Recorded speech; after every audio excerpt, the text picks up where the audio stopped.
देखिए, चंद्रशेखर जी के बयान से मुझे कोई आश्चर्य नहीं हुआ, क्योंकि उनके पॉलिटिकल डीएनए में ही है।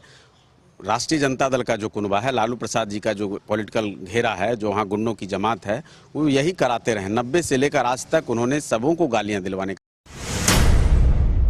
देखिए, ये सब हाइपोथेटिकल बात है, ऐसा तो उन्होंने कुछ नहीं कहा। अब उनको अधिकार है कि वो केंद्र की राजनीति करें या प्रदेश की राजनीति करें। ये तो किसी के लोकतंत्र में उसका स्वाधिकार है, वो उसको तय करना है कि वो किस रूप में काम करता है। चिराग जी बेहतर काम कर रहे हैं, चिराग जी केंद्र में मंत्री हैं। चिराग जी को अगर लगता है कि वो बिहार आकर के बिहार की प्रदेश की राजनीति करेंगे तो स्वागत होना चाहिए, उसमें कहीं कोई हमको तो कोई आपत्ति नहीं लगती, बल्कि हम लोग तो चाहेंगे।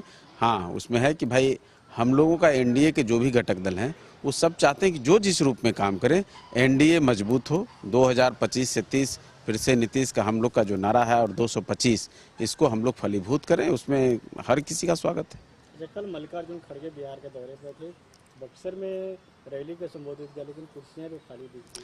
देखिए, कांग्रेस पार्टी की हकीकत यही है, चाहे वो जितना फसाना गढ़ ले, चाहे वो कितने भी बाहरी लोगों को ला करके कुछ तामझाम, कुछ बयान, कुछ मीडिया ये सब करा लें, लेकिन बिहार में रीढ़हीन है।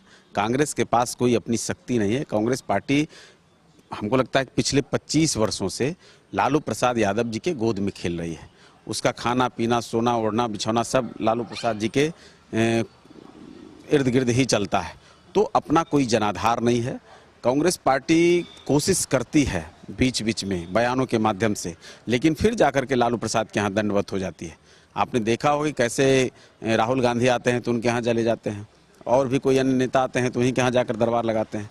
तो कांग्रेस पार्टी को इस हकीकत को समझना पड़ेगा। हाँ, अगर वो चाहते हैं कि हमको बिहार में फिर से खड़ा होना है तो हम उनको एक नेक सलाह देंगे कि हिम्मत करिए और कम से कम नहीं कुछ तो 1-2 चुनाव तो आप अकेले लड़के दिखाइए, लालू प्रसाद यादव के साये से बाहर आइए। जनता को ये लगे कि हाँ, आप उस मतलब जो मंडली है, जो चौकड़ी है, जो गुंडों की जमात है, उससे अलग आकर के आप कुछ राजनीति करना चाहते हैं, कुछ देते हैं, जनता के बीच में जाते हैं, तब तो कुछ बात बनेगी। नहीं तो कुर्सियां क्या 100-200 लोग चलने वाले नहीं मिलेंगे। 23 और 24 तारीख को बैठक बुलाई गई इंडिया गठबंधन की। 23 तारीख को तेजस्वी के आवास पे होगा, 24 तारीख को कांग्रेस के मुख्यालय में। इंडिया अलायंस है कि नहीं है पहले उनको पूछ लीजिए।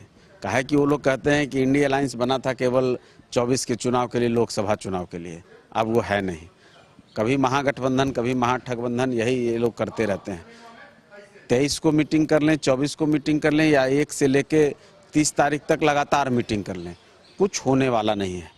क्योंकि बिहार में इनकी हकीकत बच्चा बच्चा जानता है कि कैसे ये गिरोह चलाने वाले लोग हैं, कैसे ये सत्ता के लिए सिद्धांतों की तिलांजलि देने वाले लोग हैं, कैसे ये सत्ता लोलुपता में कभी हटना, कभी मिलना, कभी सटना, ये सब करते रहते हैं। इनके जाल में अब बिहार आने वाला नहीं है। इनको पूरी तरह से बिहार समझ चुका है।